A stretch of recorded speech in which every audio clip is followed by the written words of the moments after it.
Mark, welcome to Global Health Clinics. You've come down from England to work with these projects we've been developing.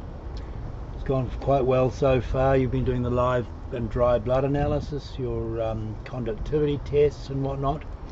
Complements the epigenes and my wellbeing reports we've been doing and the work that Julie Ferguson's doing in our team. And what the clients are getting is a broader range of experience. Now, you've been doing this for about 10,000 patients, haven't you? Yeah, I've been doing this for 15 years, nearly 15 years now. Yep. Over 10,000 clients, so Yep. yep. So Global Health, we've got all the technology like the ozone steam saunas, the microcurrents, we've got the light, biophotonic light systems, we've got the hyperbaric oxygen chambers, PEMF mats, as well as the people doing quantum psychology work. Mm-hmm.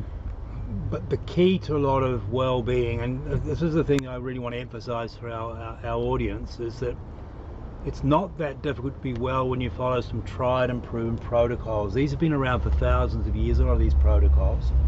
We've known for thousands of years that a good diet, and a good example is through the Essenes, a good diet.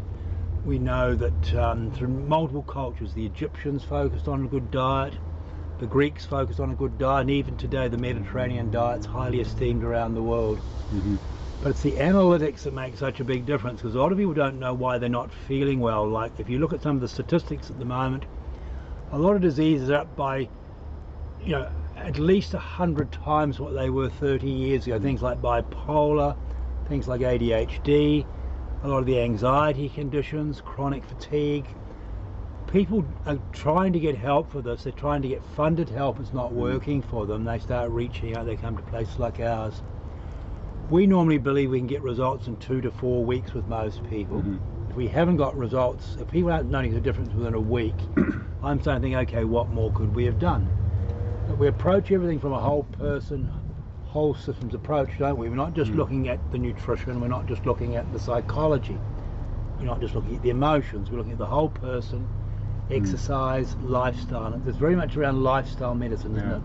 Yeah, that's right. I think it's it's really important, of course, because we've got to look at as much as we can, and we've got to there's a lot of unknowns, and so the more testing we can do, the more things we can look at, because we might be eating the right diet, we might be taking the right supplements, we might be able to do lots of things right, but things still don't work.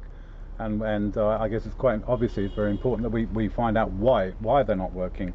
And how do we do that? Well, we do a lot of testing. We look at a lot of areas of the body, and we provide a lot of interventions as well with what you're doing with the HOCATs, with the oxygen therapy, with the epigenes, with the blood testing. The more we look at, the more we're going to see, the more likely we are, and how quick, and I guess more importantly, how accurate we can get and how quick we can get someone turned around. So my real priority, and this is very much solutions based, the testing obviously is required, or we're going to be speculating or guessing, and we don't want to be doing that. We want to be looking at science. I mean, I know for me, for 60 years I've been thinking about quantum physics. For more than 50 years I've been studying and researching quantum physics. But what does that actually mean for a real person? Well, the modern expression in the health system of quantum healing is quantum psychology and quantum biology. This ties very much into lifestyle medicine and epigenetics. And we've known through the work of the stem cell research, in particular people like Bruce Lipton, going way back to the 1960s in American universities, that only about 1% of diseases are caused specifically by the genes. The rest are caused by epigenetic factors, lifestyle, nutrition, attitudes, relationships, work-based stress, unrequited needs, trauma, all that sort of thing that can be very, very hard for people to find help in one clinic. Yeah. What we've tried to do is a one-stop shop as much as possible. We don't do drugs, we don't do operations, we don't do the so-called conventional medicine. That's already been covered and funded by governments and insurance companies. What we tend to do is the stuff that hasn't been treated by most of the existing clinics, and by bringing a team of experts who have all worked with thousands of patients and all had at least 90% results with their patients, through right to the most severe, most difficult types of diseases, which sometimes are considered incurable. Yeah. we just know from experience that if we get the right techniques in place and really deal with the person themselves, we're not trying to deal with a disease, we're trying to treat a person and help them live a long, purposeful, meaningful life. And that's the key to this, isn't it? Yeah, absolutely. I say all the time, like work on the person, not the disease. Work on the person, not the symptom.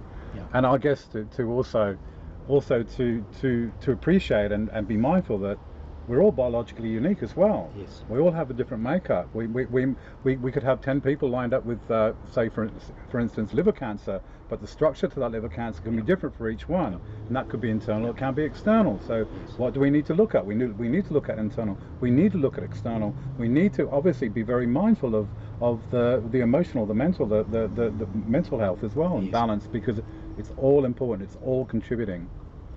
Because we know from the Epigenes test or the My Wellbeing analysis and solutions that we're doing that we're looking at 800 different indicators.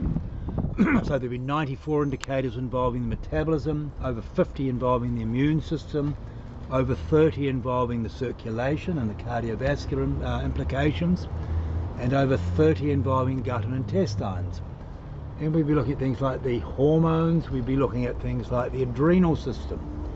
We'll be looking at most of the main vitamin markers, most of the main mineral markers, most of the main antioxidant and essential fatty acid markers, and in particular the main amino acid markers.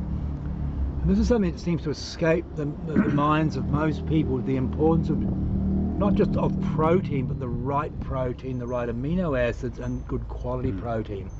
Because if you look at the breakdown, the chemical breakdown of a human being, it's mainly water and then protein.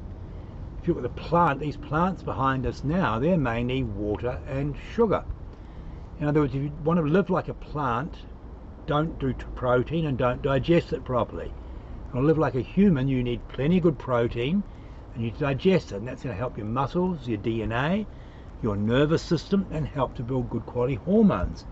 Even more than that, it's going to help your body detox. And one thing I find is a lot of people might eat 3 meals, but they think going to the toilet for 1 stool a day is sufficient.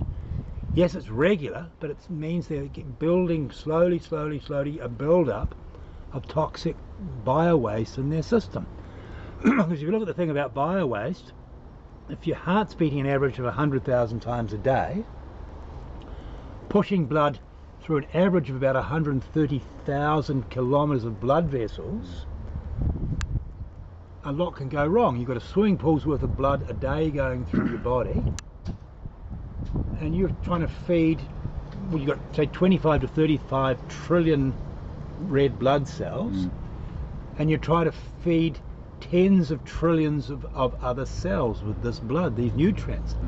So that's all very well feeding them the nutrients. Then you've got to get rid of the waste. So getting rid of that waste is such an important thing. So many people age so prematurely because they can't get rid of the bio-waste. Your colon's about as long as you're tall, so in my case, say 1.85 meters, that's as wide as my wrist.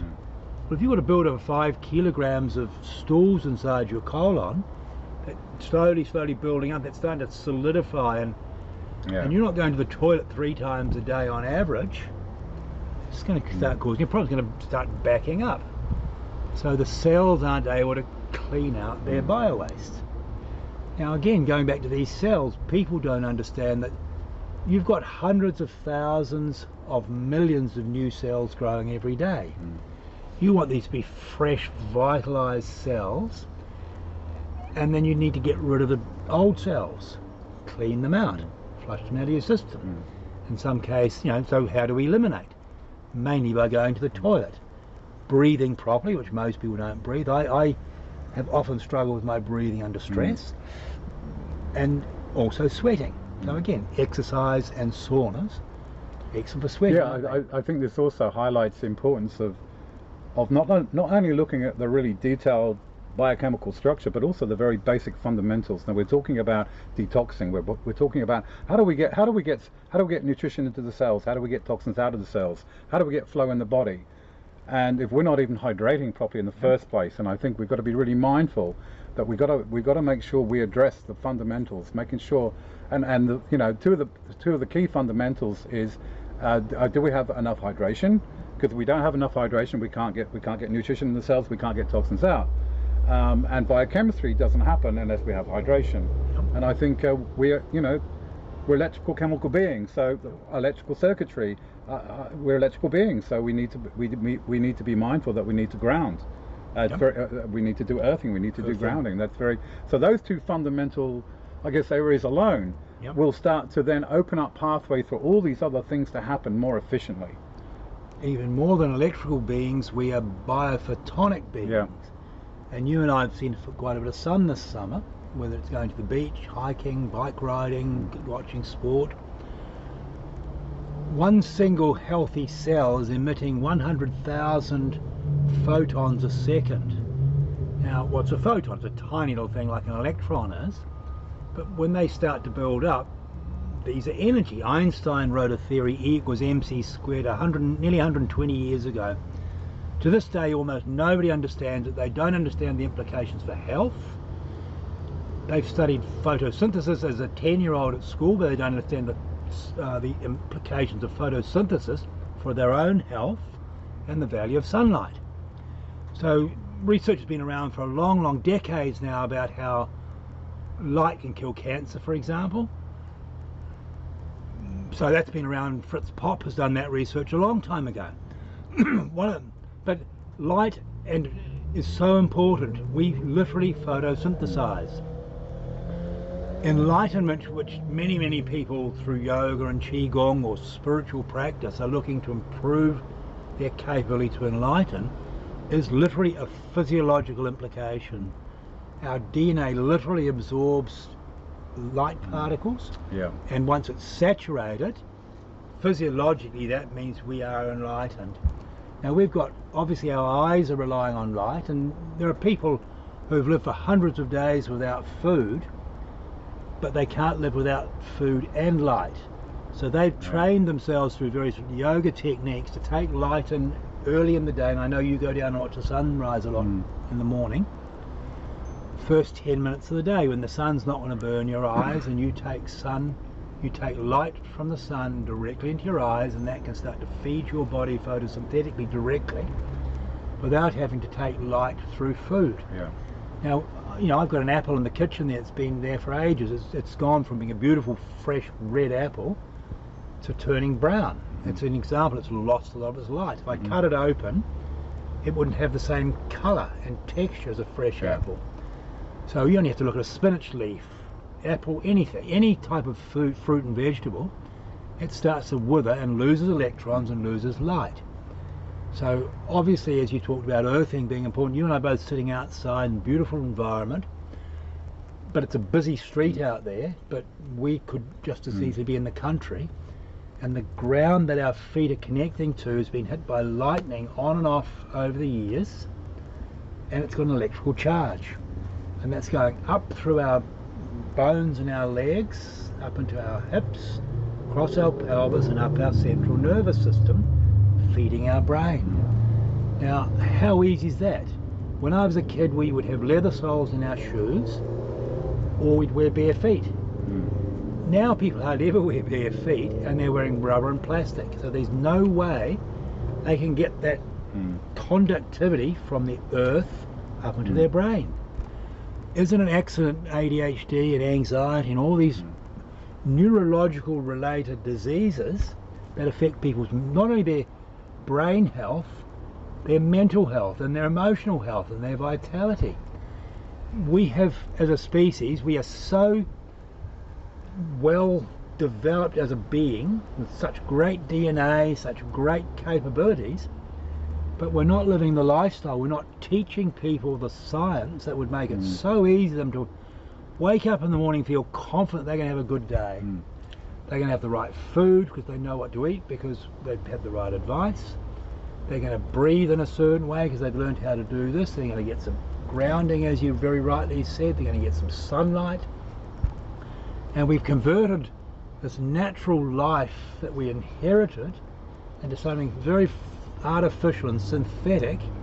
Offices full of air conditioning, and people are, screen themselves from the sun far too much, especially in the morning or in the afternoon when the sun's not too bright. So it's little wonder that you and I are seeing so many people who are so overwhelmed and so tired, their hormones are so out of sync, their nerves are so out of sync. Even just with digesting food, analysing the tests we've done for a few thousand people, protein is such a big issue, I mentioned earlier, but people can't synthesize it. In other words, they can't take a basic protein from a meat, a bean, some fish, even some eggs and some cheese, and convert those simple amino acids into what a human being needs those amino acids for, which is muscles, especially our heart muscle, a nervous system, especially the brain, hormones, so that most people's hormones are out and they don't even know it half the time. Yeah. DNA, we hear so much about our genes affecting all sorts in terms of implications.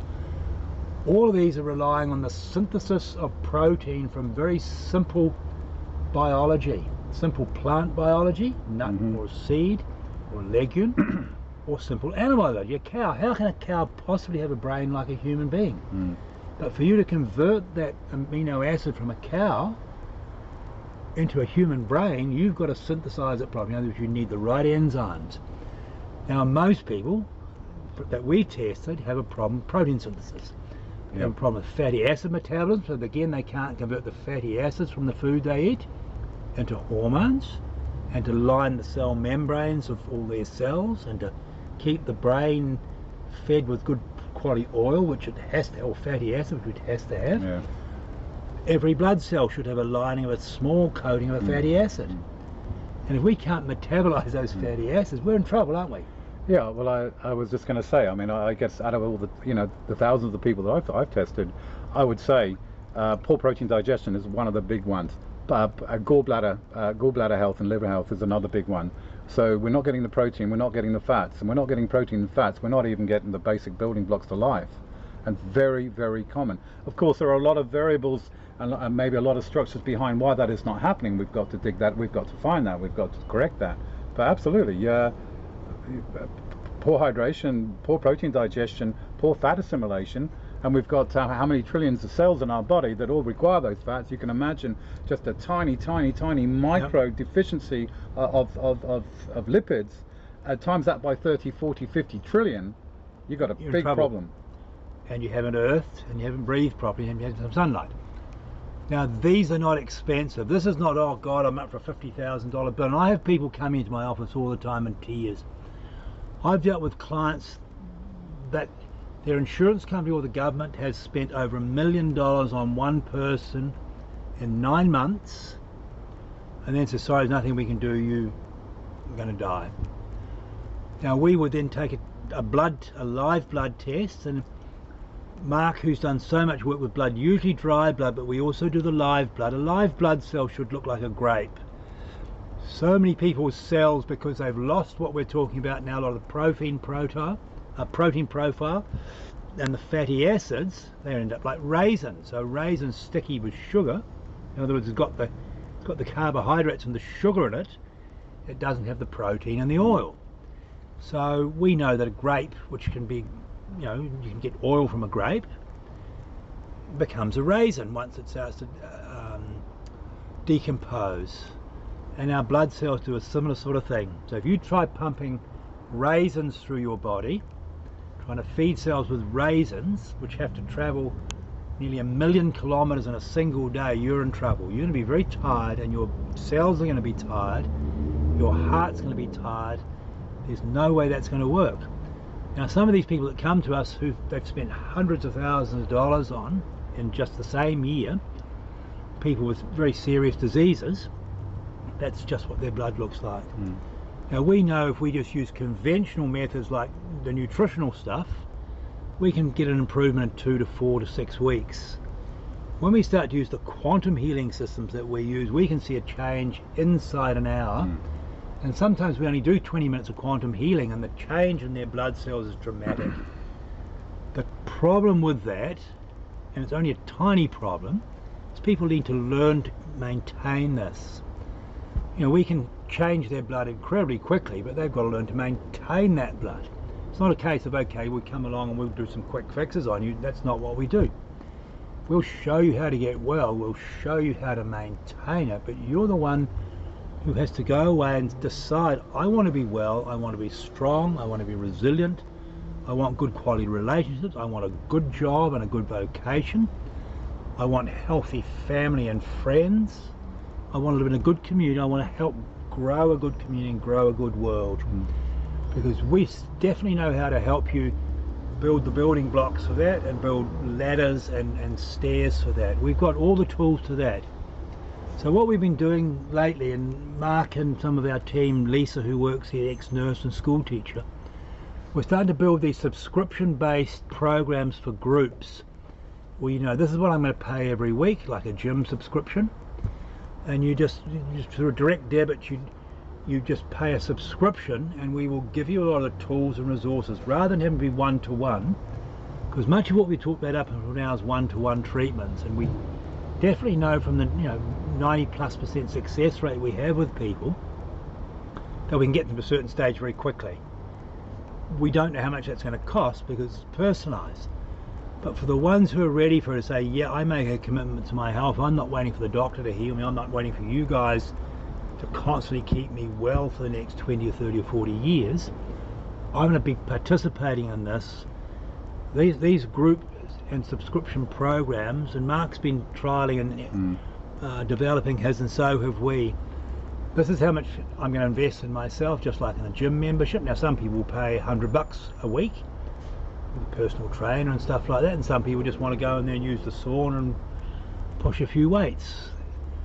But like with exercise and fitness, health is the same. It's something you need to stick at, gain some discipline and gain some credibility for yourself that I am going to be well based on high quality science. Some of it's been around for thousands of years, some of it's still quite new, based on good habits and disciplines. Mark's already alluded to things like hydrating properly, good quality diet, and we will show you exactly the type of foods that would be ideal for you, and then you choose what you like from that.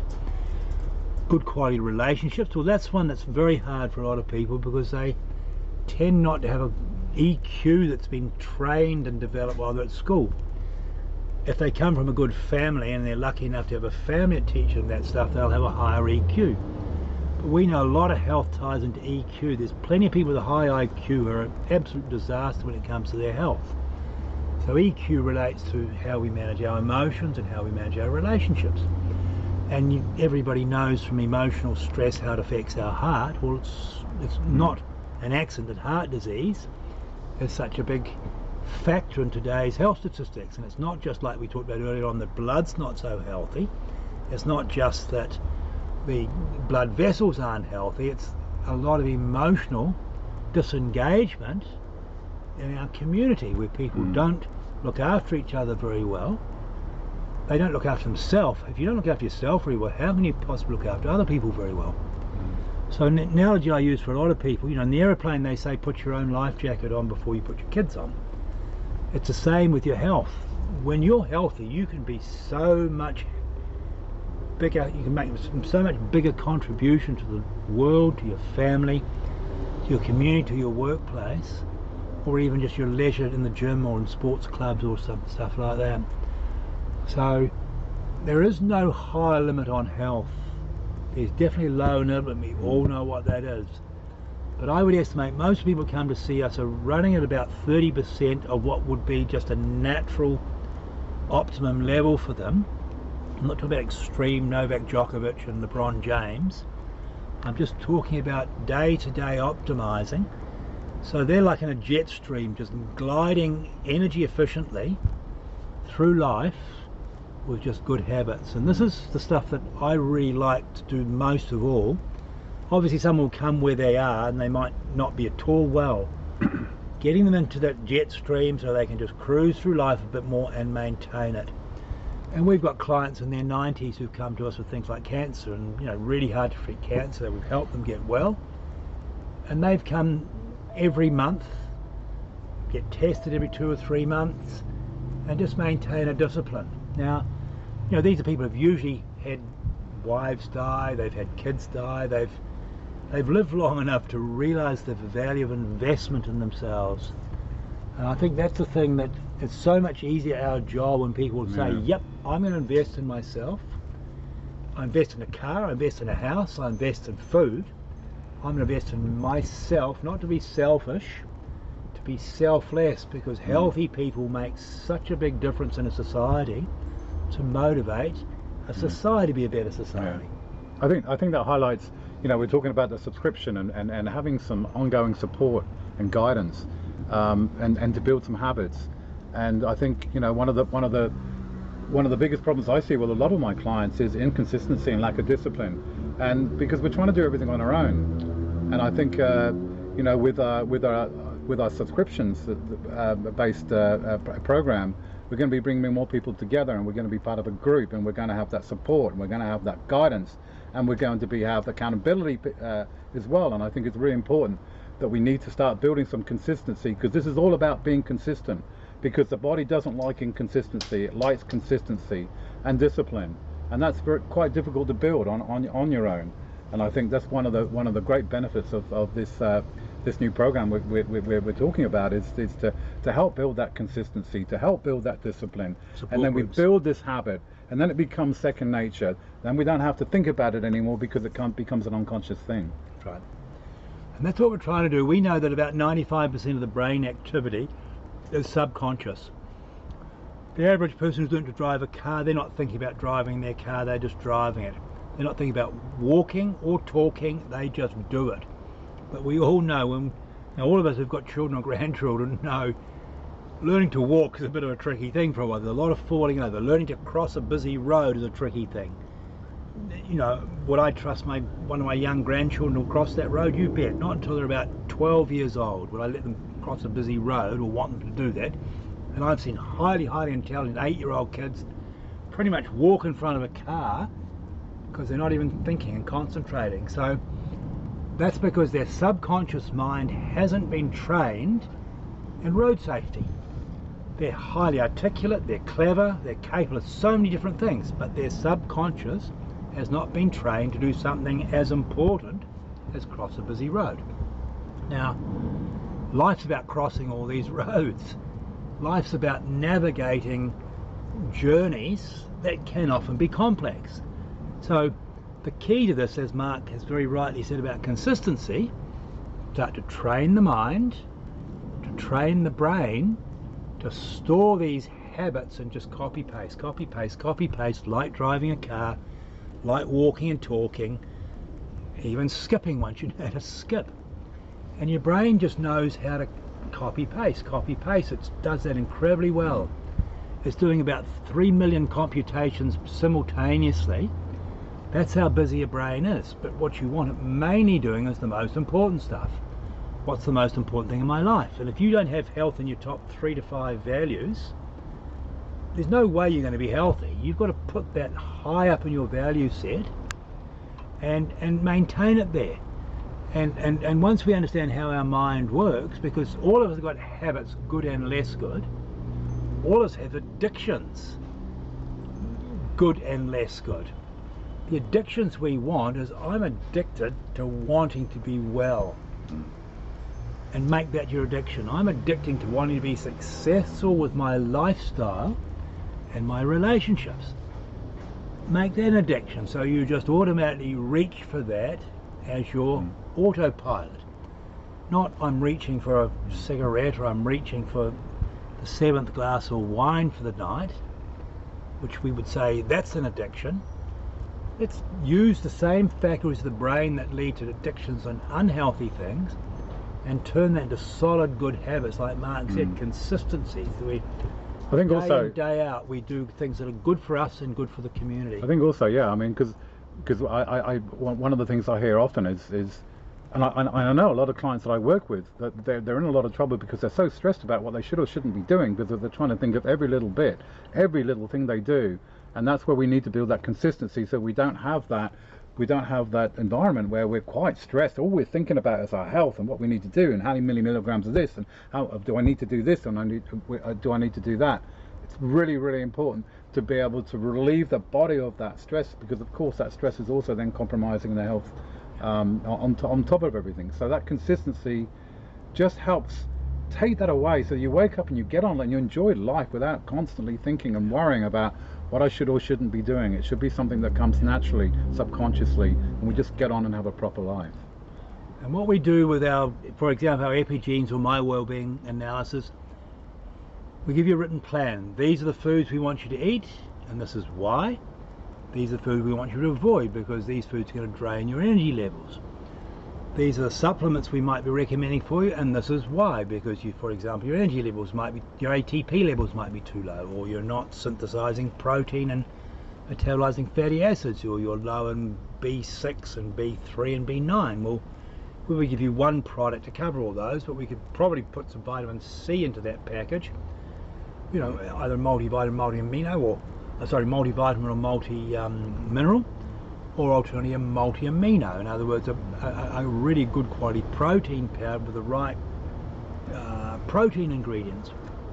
So we very much like to simplify this for you so you can build those habits and copy paste the advice we're giving you. It's not like you've got to climb a mountain without a set of stairs and without the right ropes and tools to do this. Yeah.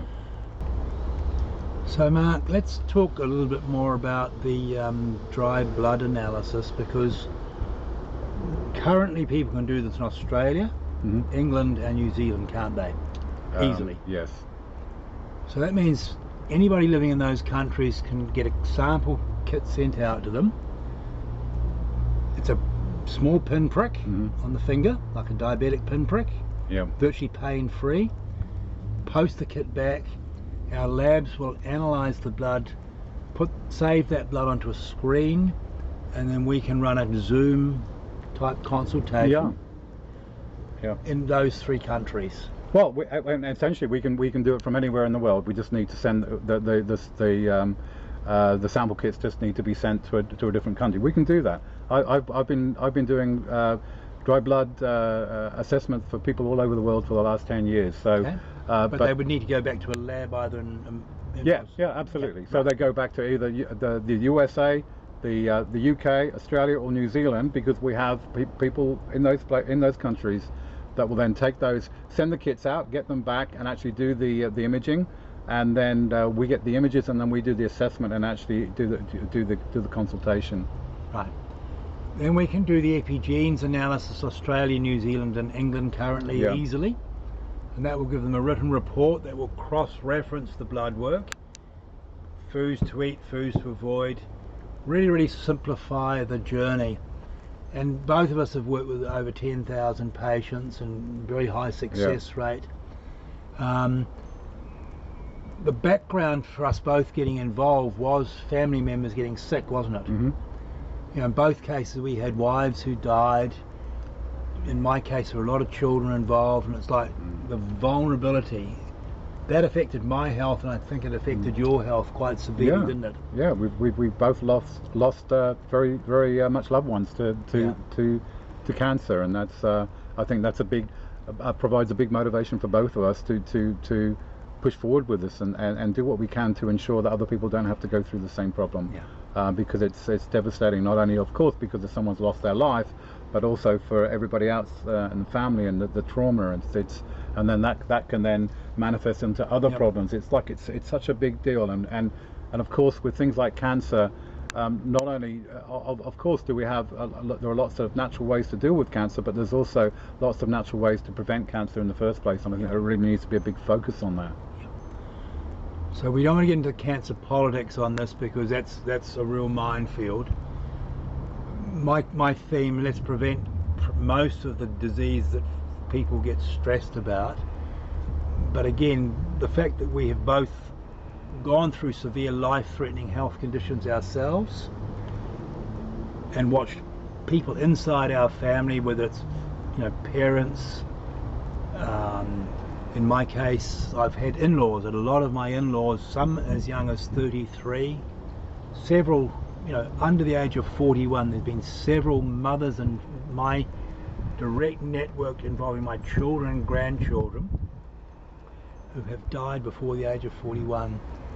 Now this really sharpens our pencil that the cheapest way by far is preventative and prophylactic. In other words, proactivity and prevention. Prevention's so much cheaper, easier than trying to cure something that's already gone past a certain level. It's the old saying, a stitch in time saves 9. Yeah. Now if you think about that, most people are spending 9 times as much on their health as they could, simply through lack of proper front-end investment. Now ideally this should start when we're young. Ideally, I was very, very lucky. I'd be our family was the only family at school with things like yogurt and wholemeal grains in our breads or our crackers. I'm going back to the 60s now, so it was unusual for people in those days to, white bread was such a novelty, and people love the thought of having white bread, easy to chew and easy to whatnot. But the diseases that have formed subsequent to these types of grains and poor quality oils and stuff that have come into our diet have exacerbated what a world that should have very simple health systems to keep people healthy. And we've got a combination of a health system that tends to be an ambulance at the bottom of the cliff, and a food industry that is not focusing on the health and well-being of their customers. They've got half of their customers addicted to sugar or carbohydrates, which is another form of sugar. They're using poor quality oil, crappy carbs, processed carbs, and it's poisoning people and exacerbating an existing overwhelm that people have from traffic jams or just natural wear and tear and stress. So I'm very much into this whole issue of optimization, and you and I, you're out there on the beach every day walking, and when we go hiking, Mark often gets in there and he sprints up these stairs, and my mate and I, we sort of tend to amble, a bit older than him, and we take it more easy. But I watch Mark, he's in there, and physical fitness is such a big part of this. My way is to sort of just go a little bit more gently and easily, and because I've had enough stress in my life, I don't want to be stressing myself out being fit but not healthy. I'm not saying that's what Mark's doing, because he's not, but so many people in the gym and they are not healthy. They might be fit, but they're not healthy. They've got relationship problems, they've got workplace stress they can't address, they have jobs they don't want. If you've got a job you don't want, you're not healthy. You might con yourself you are, you can go to the gym and eat all the good food. You've got a job that you don't like or don't want, you are not healthy. If you're in a relationship that you don't like or don't want, you're not healthy. You might not see it that way, but I promise you that's one of the quickest ways to get yourself diseased. Because the endemic stress that goes out and the codependencies that build on that and the resentments that build up, they're toxic, they're corrosive, they're acidic. So it's not that difficult. I mean, if you go through our wheel of well-being, there's nutrition and exercise. So most people get that end of it. Then there's relationships. Very few people I know have high quality relationships. Very few kids these days are over a certain age living in the family they were born into. So most people can't hold together a long-term relationship very easily. Because you're so young when you start doing this, you don't have these EQ and relationship skills. Then there's vocational and self-expression issues. So it's just such an important part. We spend about a third of our week at 40 hours a week average for some people, or alternatively mothers are spending way more than that. Then you've got spirituality. Now I'm not talking about religion. It could be religion, or it could just be a practice where you're dedicating yourself to the higher realms of what we call life. The intelligence behind life that is so much focus on the purpose of a coherence in life. Some people call that God, other people have Buddha or other names for this, or it might just be yoga, where you're getting in touch with your higher nature. So then we're up to so we've got exercise, diet, workplace well-being and self-expression, and we've got relationships, that's number 4.